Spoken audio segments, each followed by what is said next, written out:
حياؤه يربو على العذراء الحمد لله শুরুতে আবারও প্রশংসা জ্ঞাপন করছি সেই আল্লাহ সুবহানাহু ওয়া তাআলার, যার বিশেষ তৌফিকে আমরা তার দিনের পথে চলার সৌভাগ্য লাভ করেছি। বিশেষ করে যিনি আমাদেরকে কোরআন এবং সুন্নাহর প্রকৃত অনুসারী, প্রকৃত আহলুল হাদিস হওয়ার সৌভাগ্য দান করেছেন, সেই আল্লাহ সুবহানাহু ওয়া তাআলার প্রশংসা জ্ঞাপনার্থে বলি আলহামদুলিল্লাহ। অতঃপর অসংখ্য সালাত ও সালাম পেশ করছি প্রিয় রাসূল মুহাম্মদ সাল্লাল্লাহু আলাইহি ওয়াসাল্লাম, তার আসহাবি কেরাম, আহলে বাইত, শেষ দিবস পর্যন্ত তার প্রতিটি একনিষ্ঠ অনুসারীদের উপর। আপনি বসেন, আর লাগবে না, বসেন। সম্মানিত সমবেত মুসল্লিবৃন্দ, সহিহ মুসলিমের 1920 নম্বর হাদিস, আল্লাহ রাব্বুল আলামিন একটি ভবিষ্যৎবাণী করেছেন।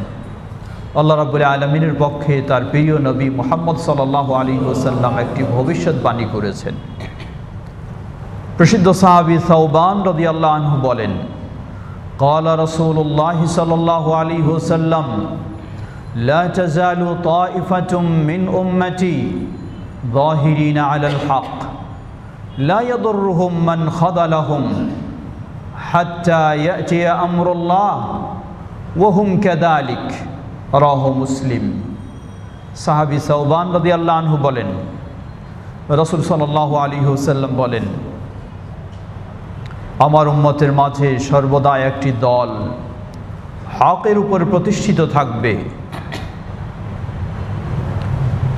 বিরোধীরা তাদের বহু ক্ষতি করার চেষ্টা করবে, বিরোধিতা করার চেষ্টা করবে, হেউ তুচ্ছ করার চেষ্টা করবে। লা ইয়াদুররুহুম, কিন্তু তাদের কোনো ক্ষতি করতে পারবে না। হাত্তা ইয়াতিয়া আমরুল্লাহ, এমনকি কিয়ামত সন্নিকটে এসে যাবে। ওয়া হুম কাযালিক, সেই হকপন্থীরা এভাবেই তারা হকের উপরই প্রতিষ্ঠিত থাকবে। আল্লাহ আমাদেরকে সেই হকপন্থীদের অন্তর্ভুক্ত হওয়ার তৌফিক দান করুন। প্রসিদ্ধ ইমাম, 4 ইমামের মাঝে যিনি সবচেয়ে বড় মুহাদ্দিস, ইমাম আহমদ বিন হাম্বল রাহিমাহুল্লাহ, তিনি এই হাদিসের ব্যাখ্যায় বলেন, ইন লাম ইয়াকুনু আহলুল হাদিস ফামান হুম লা আদরি, যদি এই ব্যক্তিরা হকের উপর প্রতিষ্ঠিত এরা আহলুল হাদিসেরা না হয়, তাহলে কারা তা আমার জানা নেই। ইমাম আহমদ বিন হাম্বল রাহিমাহুল্লাহ তিনি যেন নবী সাল্লাল্লাহু আলাইহি ওয়াসাল্লামের এই ভবিষ্যৎবাণী যেই দলটির বিষয়ে করেছেন, তাদের কথা বলছেন, এরাই হচ্ছে আহলুল হাদিসেরা। সম্মানিত সমবেত মুসল্লিবৃন্দ, আহলুল হাদিসদেরকে হয় মুসলিম অথবা অমুসলিম, কেউ মুসলিম পরিচয় দানকারী অথবা কেউ মুসলিম নয়, ইসলাম বিদ্বেষী অমুসলিম, যুগে যুগে সকলেই আহলুল হাদিসদেরকে হেয় করার, তুচ্ছ করার, সকল প্রকার বিরোধিতা করে আসছে। কিন্তু আহলুল হাদিসদের ক্ষতি করতে পারেনি। নবী মুহাম্মদ সাল্লাল্লাহু আলাইহি ওয়াসাল্লাম বলেছেন, ক্ষতি করতে পারবে না, বরং কিয়ামত পর্যন্ত তারা হকের উপরই প্রতিষ্ঠিত থাকবে ইনশাআল্লাহ। সম্মানিত সমবেত মুসল্লিবৃন্দ, আরেক শ্রেণীর মানুষ তারা এ হাদিসের অপব্যাখ্যা করতে চায়। তারা বলে যে এখানে আহলুল হাদিস দ্বারা বোঝানো হয়েছে যারা শুধু মুহাদ্দিস তাদেরকে, যারা এখন আহলুল হাদিস দিয়ে নিজেদেরকে পরিচিত করছেন কোরআন এবং হাদিসের অনুসারী হিসাবে, এখানে তারা উদ্দেশ্য নয়। উদ্দেশ্য হলো যারা মুহাদ্দিস, শুধু ইমাম বুখারী, ইমাম মুসলিম তাদের মতো তারাই উদ্দেশ্য আহলুল হাদিস দ্বারা। ইমাম শাইখুল ইসলাম ইবনে তাইমিয়া রাহিমাহুল্লাহ 700 বছর পূর্বেই এসব জ্ঞানহীন মানুষদের প্রতিবাদ করে তিনি বিষয়টিকে স্পষ্ট করেছেন।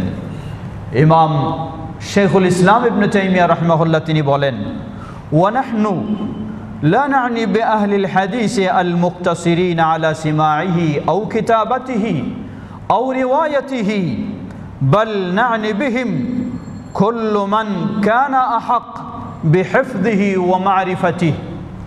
ইমাম শাইখুল ইসলাম ইবনে তাইমিয়া রাহিমাহুল্লাহ 700 বছর আগেই তিনি স্পষ্ট করে দিয়েছেন বিষয়টি। তিনি বলেন, এই হাদিসে যে হকের উপর প্রতিষ্ঠিত যাদেরকে বলা হয়েছে, ইমাম আহমদ বিন হাম্বল রাহিমাহুল্লাহ যাদেরকে আহলুল হাদিসদের বলেই চিহ্নিত করলেন, স্পষ্ট করলেন। তিনি বললেন যে আহলুল হাদিস দ্বারা আমরা শুধু লা না'নি বিআহলিল হাদিসিল মুক্তাসিরিন আলা সিমাইহি, যারা শুধু হাদিস শোনে, হাদিস বর্ণনা করে, হাদিস লেখালেখি করে, অর্থাৎ মুহাদ্দিস, তাদেরকেই শুধু আহলুল হাদিস দ্বারা আমরা সীমাবদ্ধ করব না, তাদেরকেই শুধু আমরা আহলুল হাদিস দ্বারা বুঝবো না, বরং এমন সব ব্যক্তি যে ব্যক্তি হাদিসের গুরুত্ব দেয়, হাদিস মুখস্থর ক্ষেত্রে, হাদিস জানার ক্ষেত্রে, হাদিস বোঝার ক্ষেত্রে এবং বাহ্যিকভাবে ও আভ্যন্তরীণভাবে ও হাদিস অনুসরণের ক্ষেত্রে যারা সবসময় গুরুত্ব দেয়, তারাই হলেন আহলুল হাদিস। অর্থাৎ শুধু মুহাদ্দিসগণই নয়, মুহাদ্দিসগণ তো অবশ্যই আহলুল হাদিস, কিন্তু যেই সমস্ত ব্যক্তি তাদের জীবনে, তাদের আকীদায়, তাদের আমলে, তাদের আদর্শে হাদিস, কোরআন এবং হাদিসের চর্চা এবং কোরআন ও হাদিসের অনুসরণ সবসময় করে থাকেন, তারাও সকলেই আহলুল হাদিসদের অন্তর্ভুক্ত। তিনি আরও স্পষ্টভাবে বলছেন, ওয়া আদনা খাসলাতিন ফি হাউলাই মুহাব্বাতুল কুরআন ওয়াল হাদিস ওয়াল বাহস আনহুমা ওয়া আন মাআনিহিমা ওয়াল আমাল বিমা আলিমুহু মিন মুজিবিহিমা। আহলুল হাদিসদের সবচেয়ে নিম্ন বৈশিষ্ট্য হলো তারা সবসময় কোরআন এবং হাদিসের প্রতি ভালোবাসা রাখে। তারা সবসময় কোরআন এবং হাদিস নিয়ে খোঁজার চেষ্টা করে। যে কোনো আমলের বিষয় তারা ভাবে কোরআন কি বলেছে, হাদিস কি বলেছে, এবং তারা কোরআন এবং হাদিসের সঠিক ব্যাখ্যা কি সেগুলি বোঝার, সেগুলি জানার। ওয়াল আমালু বিমা আলিমুহু মিন মুজিবিহিমা, কোরআন এবং হাদিস থেকে যা কিছু তারা জানে, জানার পরে সেগুলি আমল করার চেষ্টা করে। এটি হচ্ছে আহলুল হাদিসদের বৈশিষ্ট্য।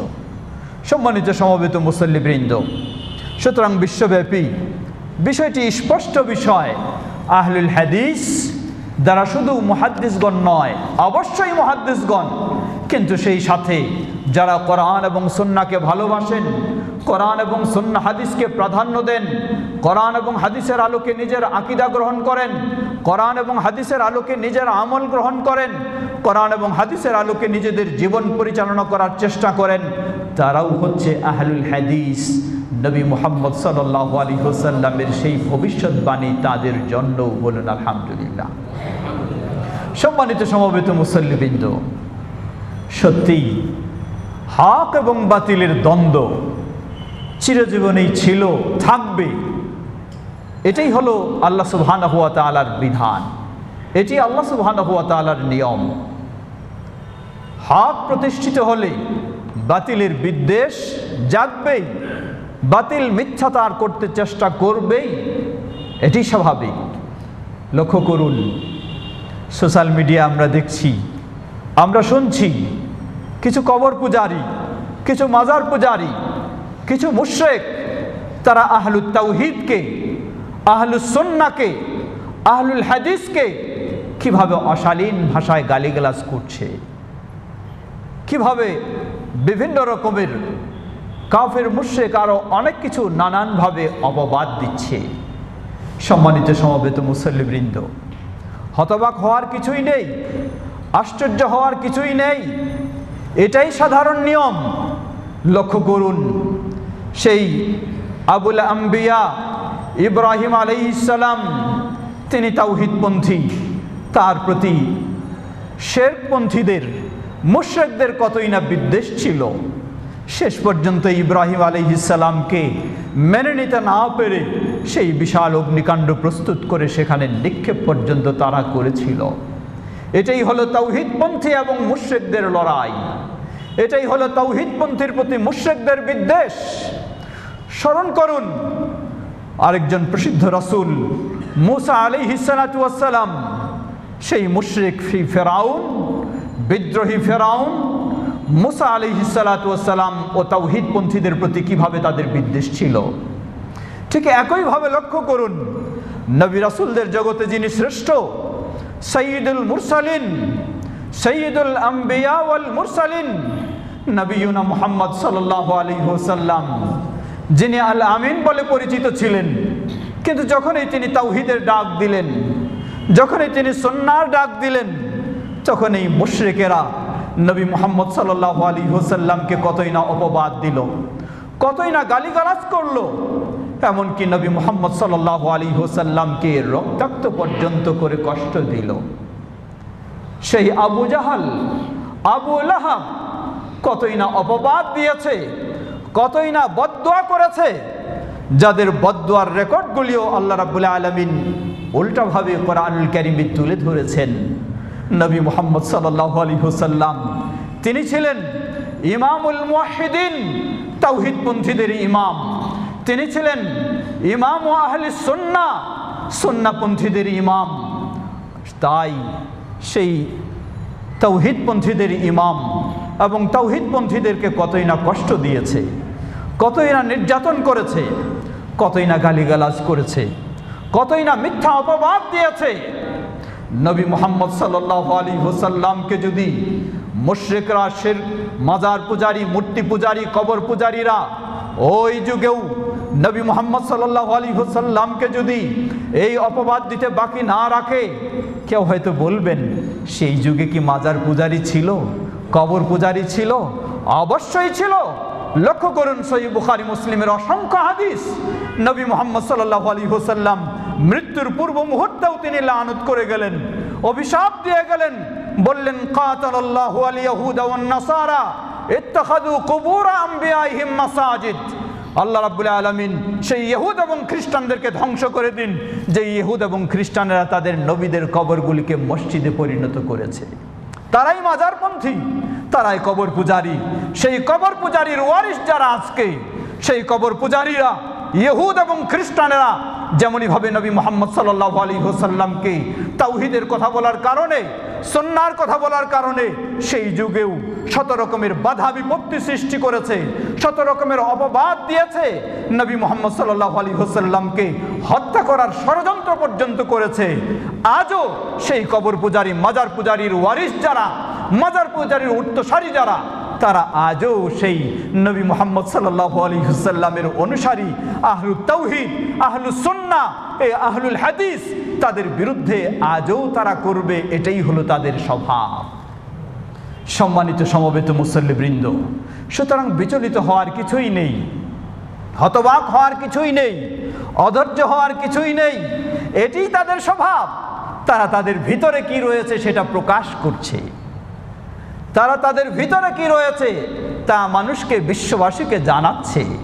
তারা যে সত্যি তাওহীদকেও ভালোবাসে না, তাওহীদপন্থীকেও ভালোবাসে না, তারা সুন্নাহকে ভালোবাসে না, সুন্নাহপন্থীকেও ভালোবাসে না, এই হিংসা বিদ্বেষ যে তাদের ভিতরে, সেটি তারা প্রকাশ করছে। বিশ্ববাসী তা জানছে, জানবে, এবং বিশ্ববাসী বুঝবে কারা ভালো মানুষ আর কারা খারাপ মানুষ, কারা অশ্লীল মানুষ আর কারা ভদ্র মানুষ।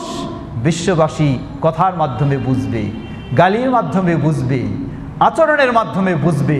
সম্মানিত সমবেত মুসল্লিবৃন্দ, আসুন, এই পরিস্থিতি আজকে নতুন নয়।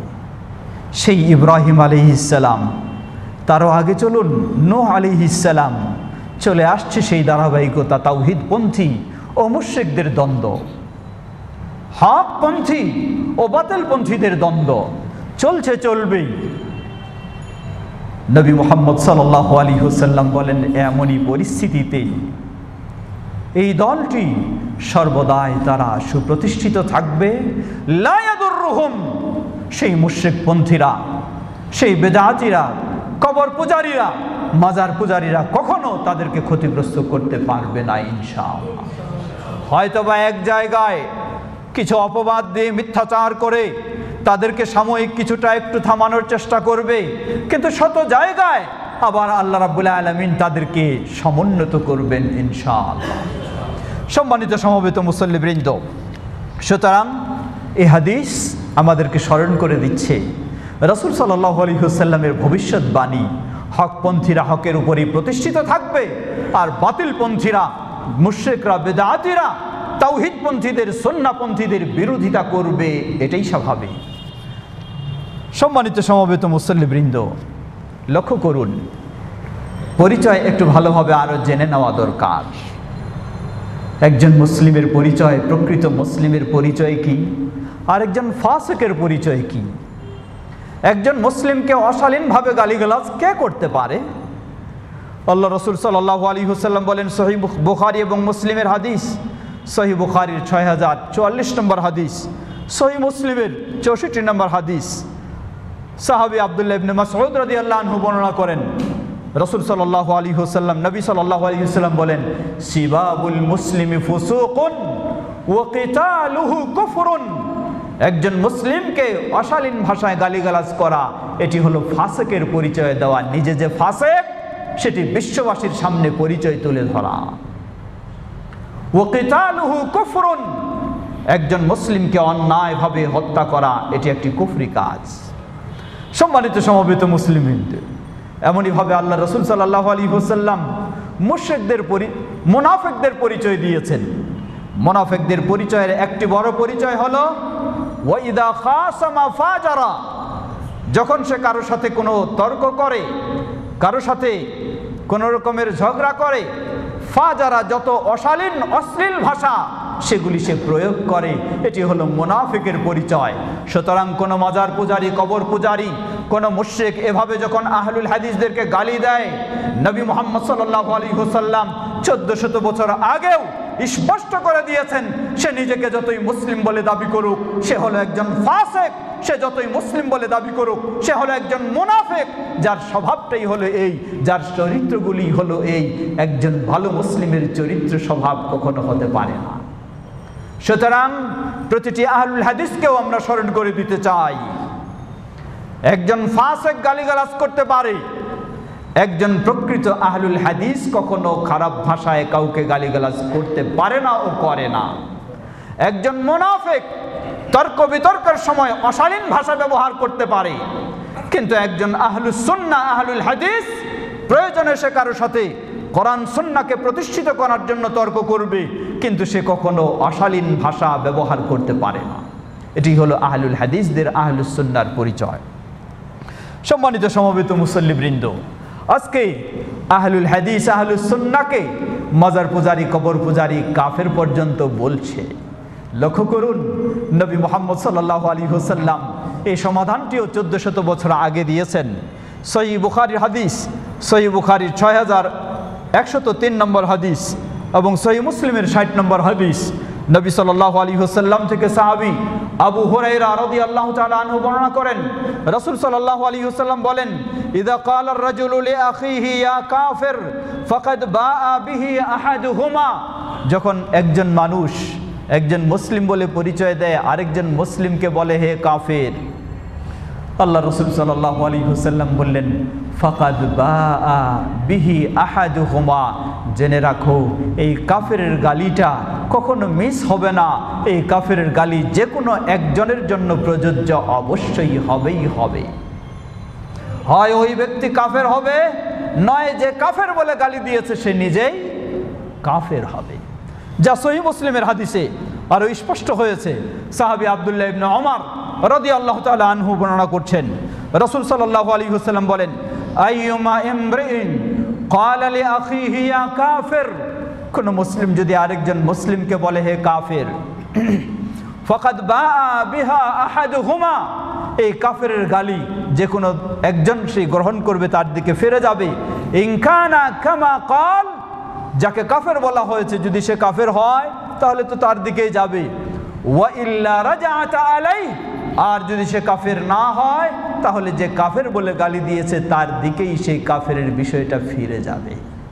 সম্মানিত সমবেত মুসল্লিবৃন্দ, নবী মুহাম্মদ সাল্লাল্লাহু আলাইহি ওয়াসাল্লাম 1400 বছর আগেও বিষয়টিকে স্পষ্ট করে দিয়েছেন। আহলুস সুন্নাহকে, আহলুত তাওহীদকে যারা কাফের বলে গালি দেয়, কোশ্চিন কালেও আহলুত তাওহীদ, আহলুস সুন্নাহ কখনো কাফের হতে পারে না, বরং সেই গালি দিয়ে তারা নিজেকে স্পষ্ট করে দিচ্ছে তারাই হলো মূলত সেই কাফেরের হকদার। তাদের এই অবস্থা হলো সেটি, আল্লাহ সেভাবেই কবুল করবেন।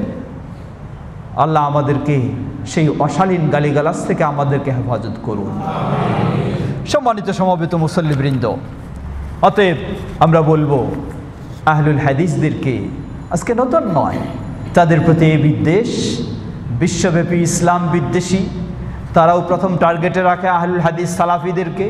কারণ তারা জানে বিশ্বব্যাপী ইসলাম বিদ্বেষী যারা, তারা জানে পৃথিবীর বুকে প্রকৃত ইসলামকে যারা লালন করে, প্রকৃত ইসলামকে যারা ধারণ করে, প্রকৃত ইসলাম যারা মেনে চলে, তারাই হচ্ছে আহলুল হাদিস বা সালাফিরা। যার কারণে তাদের টার্গেট এটাই বেশি। তারা জানে স্পষ্ট কবর পূজারীদের মাঝে ইসলাম নেই, তারা মুশরিক, বহু আগে ইসলাম নষ্ট হয়ে গেছে তাদের। মাজার পূজারীর মাঝে ইসলাম নেই, তারা মুশরিক, বহু আগে ইসলাম নষ্ট হয়ে গেছে তাদের। যার ফলে তাদেরকে হয়তোবা ইসলাম বিদ্বেষীরা তাদের ইসলামের বিরোধিতার জন্য তাদেরকে সাথে নেবে, কখনো তাদের বিরোধিতা তারা করবে না। কিন্তু যারা আহলুল হাদিস, আহলুস সুন্নাহ, সালাফি, তারা জানে ইসলাম বিদ্বেষীরা এরাই হলো প্রকৃত ইসলামপন্থী, এরাই হলো প্রকৃত ইসলামের অনুসারী, ইসলামের ধারক বাহক। তাই তারা কখনো এদের সহযোগিতায় এগিয়ে আসবে না, বরং এদের বিরোধিতা করার জন্য তারাও সবসময় পথ খুঁজবে। সর্বোপরি মনে রাখতে হবে প্রকৃতপক্ষে মুমিনদের সাহায্য দানকারী, রক্ষাকারী হলেন সেই আল্লাহ সুবহানাহু ওয়া তাআলা। তার উপরে আমাদেরকে আস্থা রেখে ভরসা করে আমাদের সঠিক দিনের উপরে সঠিক পদ্ধতিতেই অটল থাকতে হবে। আল্লাহ আমাদের সবাইকে সে তৌফিক দান করুন। ওয়া আখিরু দাওয়ানা আনিল হামদুলিল্লাহি রাব্বিল আলামিন।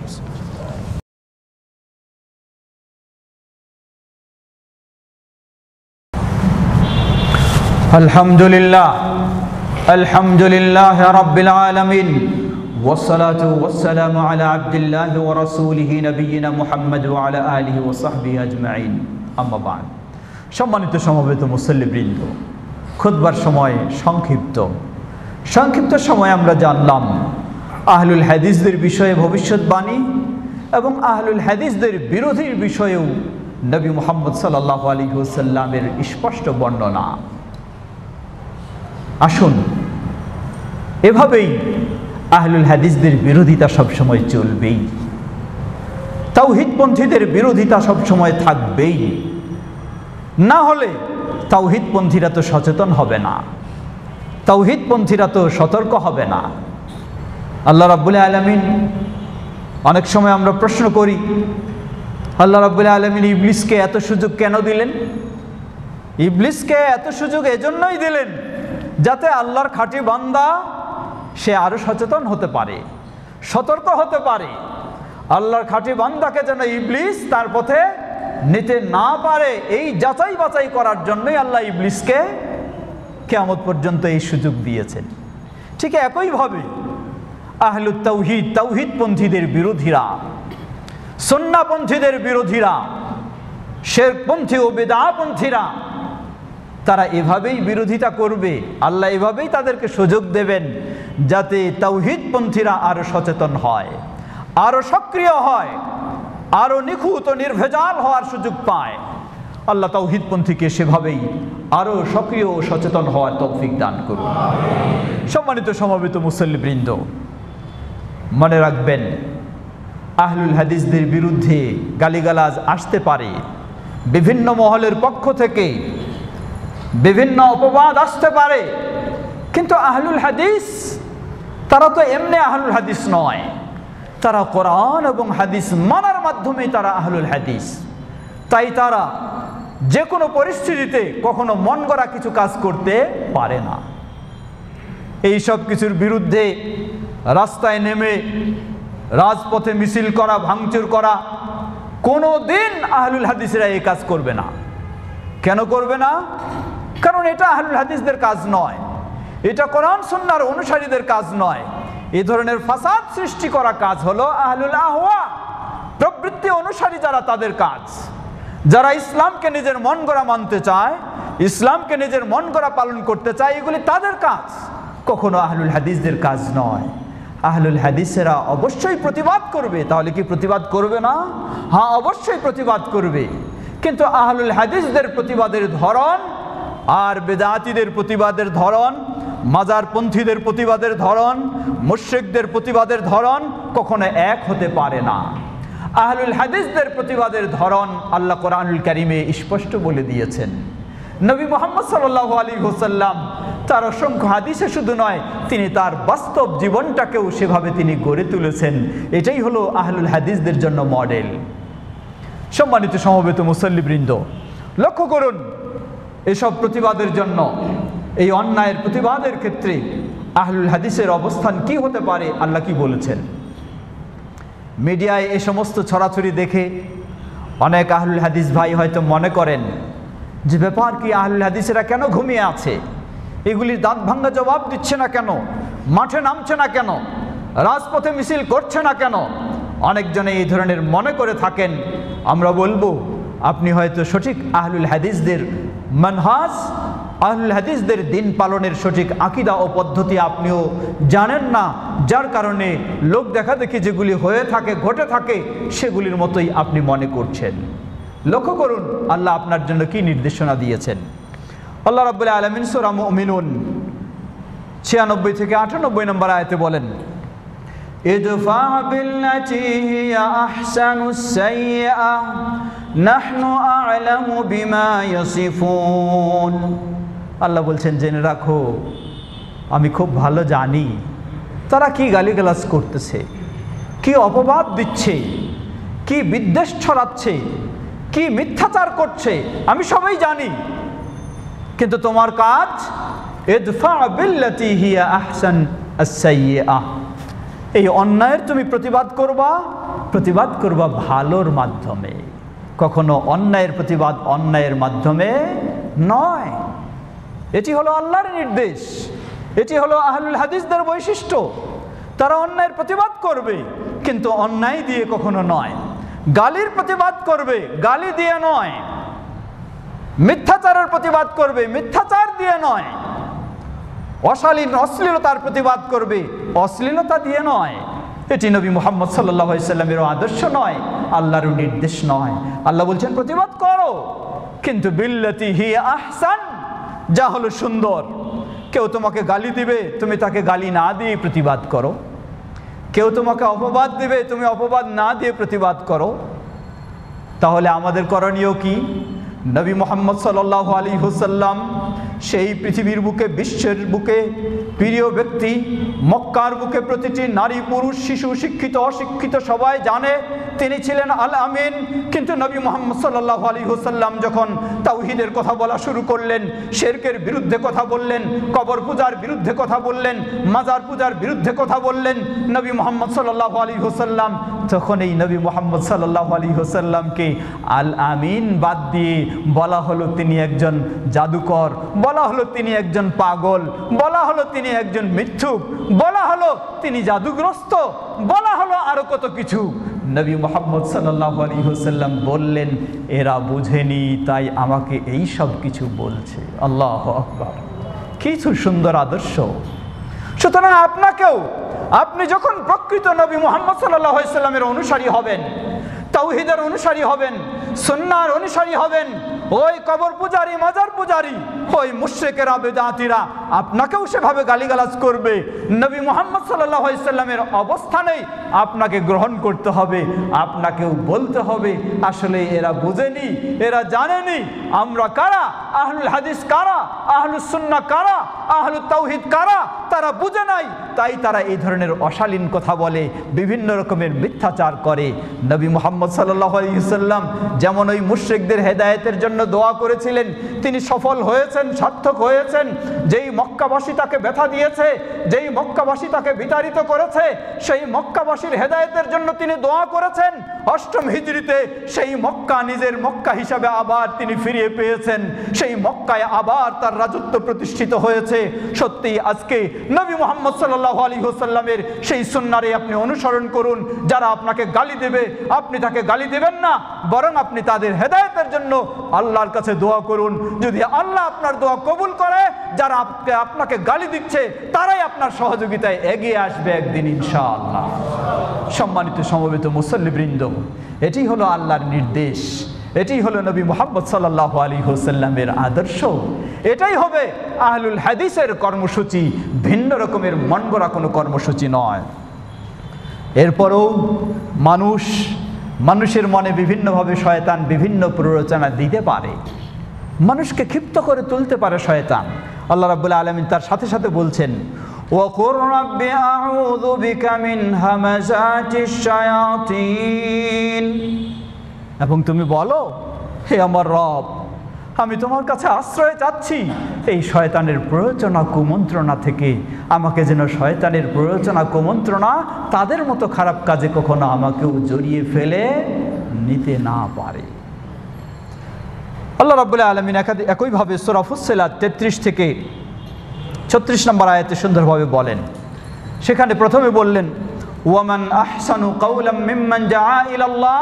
এই দাওয়াতের আয়াতের পরেই আল্লাহ বললেন, জেনে রাখো, ওয়ালা তাস্তাবিল হাসানাতু ওয়ালা সাইয়্যিআহ, ভালো আর মন্দ কখনো এক হতে পারে না, ভালো ভালোই, মন্দ মন্দই।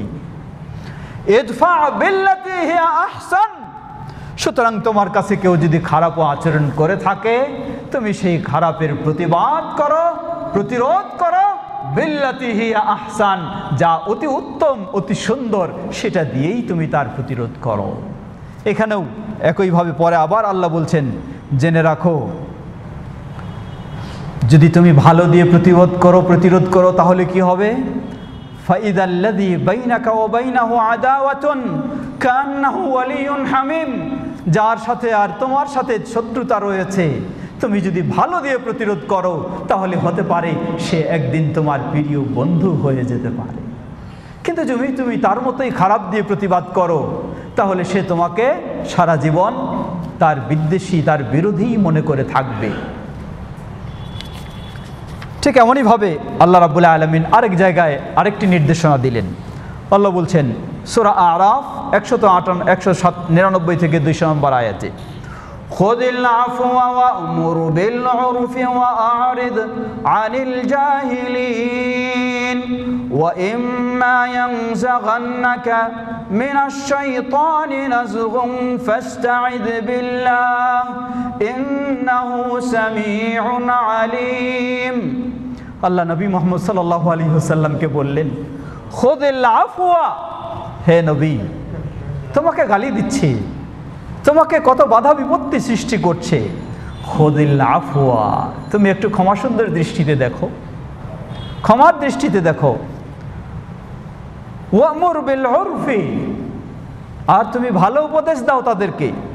ওয়া আ'রিদ আনিল জাহিলিন, অজ্ঞ মূর্খরা তারা না জেনে তোমাকে অনেক কিছু করছে, তুমি এগুলি থেকে মুখ ফিরিয়ে নাও, সেগুলি কান দিও না। এটা হলো ইসলামের কথা। আল্লাহ স্বয়ং নবী মুহাম্মদ সাল্লাল্লাহু আলাইহি ওয়াসাল্লামকে বললেন, এরা অজ্ঞ, এরা জাহেল, এরা মূর্খ, না জেনে তোমাকে অনেক কিছু বলছে, তুমি যদি সেগুলি নিয়ে ব্যস্ত হও তাহলে তো বুদ্ধিমানের পরিচয় হবে না। সুতরাং আমরা বলবো, সোশ্যাল মিডিয়া খুব ঘরে ঘরে পৌঁছে যাচ্ছে, পৌঁছে গেলেও সেই পেজগুলিকে আপনারা অফ করে ফেলুন, সেগুলির দিকে দৃষ্টি দেবেন না, সেগুলি শুনবেন না। যারা তাওহীদপন্থীকে, কবর মাজার পূজারী মুশরিকরা এভাবে গালিগালাজ করে, বিদ্বেষ ছড়ায়, মিথ্যা অপবাদ দেয়, সেগুলি শুনবেন না। আল্লাহর নির্দেশ হলো ওয়া আ'রিদ আনিল জাহিলিন, যারা কিতাব সুন্নাহ ফলো করে না, গুরুত্ব দেয় না, প্রাধান্য দেয় না, এই মূর্খের থেকে আপনি মুখ ফিরিয়ে নিন। তাদের দিকে কোনো ভ্রুক্ষেপ করার দরকার নেই, কোনো শোনার দরকার নেই তাদের কথা। সম্মানিত সমবেত মুসল্লিবৃন্দ, পরিশেষে আমরা বলতে পারি, এই অন্যায়ের প্রতিবাদ অবশ্যই হতে হবে। আমরা তীব্র নিন্দা জানাচ্ছি, ধিক্কার জানাচ্ছি। বাংলাদেশ জমিয়তে আহলে হাদিসও সেই তীব্র নিন্দা, ধিক্কার ও প্রতিবাদ করছে। কিন্তু সেই প্রতিবাদ তাদের মতো নয়। প্রতিবাদ হবে কোরআন এবং সুন্নাহর মতো। প্রতিবাদ হবে শ্রেষ্ঠ নবী মুহাম্মদ সাল্লাল্লাহু আলাইহি ওয়াসাল্লামের মতো। তিনি হলেন আমাদের আদর্শ। তিনি কোনো মাজার পূজারীর আদর্শ নন, তিনি কোনো কবর পূজারীর আদর্শ নন, তিনি কোনো ধর্ম ব্যবসায়ী ভণ্ড পীরের আদর্শ নন। তিনি হলেন আহলুস সুন্নাহ, আহলুল হাদিসের আদর্শ। সুতরাং নবী মুহাম্মদ সাল্লাল্লাহু আলাইহি ওয়াসাল্লামের এই সুন্দর আদর্শ অন্যরা গ্রহণ করবে না, এটা নিশ্চিত থাকবেন আপনি। কিন্তু অন্যরা গ্রহণ করবে না তাই আপনি করবেন না, তা তো হতে পারে না। আপনাকে করতে হবে যদি আপনি আহলুত তাওহীদ হন, আহলুস সুন্নাহ হন। আল্লাহ রাব্বুল আলামিন সেই আয়াতে বললেন, ওয়ামা ইউলাক্কাহা ইল্লাল্লাযীনা সাবারু।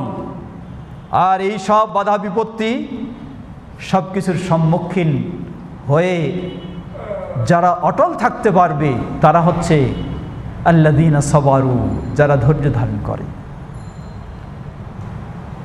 আর তারাই আল্লাহ রাব্বুল আলামিনের কাছে মহা পুরস্কার লাভ করতে পারে। সুতরাং দুদিনের দুনিয়ায় ধৈর্যের সাথে এই সব কিছুকে অতিক্রম করার আমাদের চেষ্টা করতে হবে। স্মরণ করে দিতে চাই, প্রিয় আহলে হাদিস ভাইয়েরা, যেখানেই থাকুন না কেন, কবর পূজারী, মাজার পূজারী বা আরও এই ধরনের যারা ধর্ম ব্যবসায়ী রয়েছে, তাদের ব্যবসা যখন দিনে দিনে হ্রাস পাচ্ছে, কমে যাচ্ছে, তাদের ভক্ত ছুটে যাচ্ছে, সুতরাং তাদের বিদ্বেষ তো আপনার প্রতি হবেই। তারা বুঝে ফেলেছে, মাজার পূজারী ব্যবসায়ীরা তারা বুঝে ফেলেছে যে আহলুল হাদিসেরা আমাদেরকে ছাড়বে না, আহলুল হাদিসেরা আমাদের ব্যবসা করতে দেবে না, ইসলামের নামে এই সমস্ত বিভ্রান্তি আমাদেরকে ছড়াতে তারা দেবে না। তাই উল্টোভাবে আহলুল হাদিসের প্রতি এইসব বিদ্বেষ তারা ছড়াচ্ছে, ছড়াবেই। এটাই মনে রাখবেন, নবী মুহাম্মদ সাল্লাল্লাহু আলাইহি ওয়াসাল্লামের বিরুদ্ধে যদি বিদ্বেষ ছড়াতে পারে মূর্তি পূজারী, কবর পূজারী, মাজার পূজারীরা, তাহলে আপনি আমি কে? কেন ছড়াবে না আমাদের বিরুদ্ধে? ছড়াবে, এটাই স্বাভাবিক। সুতরাং প্রতিটি আহলে হাদিস ভাইদের প্রতি বিশেষভাবে আমাদের আহ্বান, আমাদেরকে মনে রাখতে হবে তাদের এই সব গালমন্দ এগুলি থেকে মুখ ফিরিয়ে নিতে হবে। সেগুলি নিয়ে কোনো দুশ্চিন্তায় পড়ার সুযোগ নেই, কোনো হতবাক হওয়ার সুযোগ নেই, বরং তাকওয়া, সবর, ইনসাফ ও ঐক্যবদ্ধভাবে এগিয়ে চলতে হবে। প্রথম হলো তাকওয়া। আল্লাহ রাব্বুল আলামিন বলেন, ওয়ামান ইয়াত্তাকিল্লাহা ইয়াজআল লাহু মাখরাজা। যে আল্লাহকে ভয় করে চলবে, তাকওয়া অবলম্বন করবে, আল্লাহ তার মুক্তির পথ বের করে দেবেন। পৃথিবীর কেউ আপনাকে বাধাগ্রস্ত করতে পারবে না, আল্লাহ আপনার পথ যদি বের করে দেন। দ্বিতীয় হলো সবর। সবরের বিকল্প কোনো পথ নেই। সবরের সর্বোচ্চ অবস্থানে আপনাকে পৌঁছতে হবে। আল্লাহ রাব্বুল আলামিন কোরআনুল কারীমে নির্দেশ দিচ্ছেন, কামা সাবারা উলুল আজমি মিনার রুসুল। সেই প্রসিদ্ধ রাসূলগণ যেভাবে সবর করেছেন, তুমিও সেইভাবে সবর করো। তৃতীয়, ইনসাফ। কেউ অন্যায়ভাবে অন্যায় কথা বলতে পারে, কিন্তু আমরা কখনো কারোর প্রতি অন্যায়ভাবে বেইনসাফি করতে পারি না, কারণ আমরা আল্লাহকে ভয় করি। আমাদের জবাব দিতে হবে আল্লাহকে।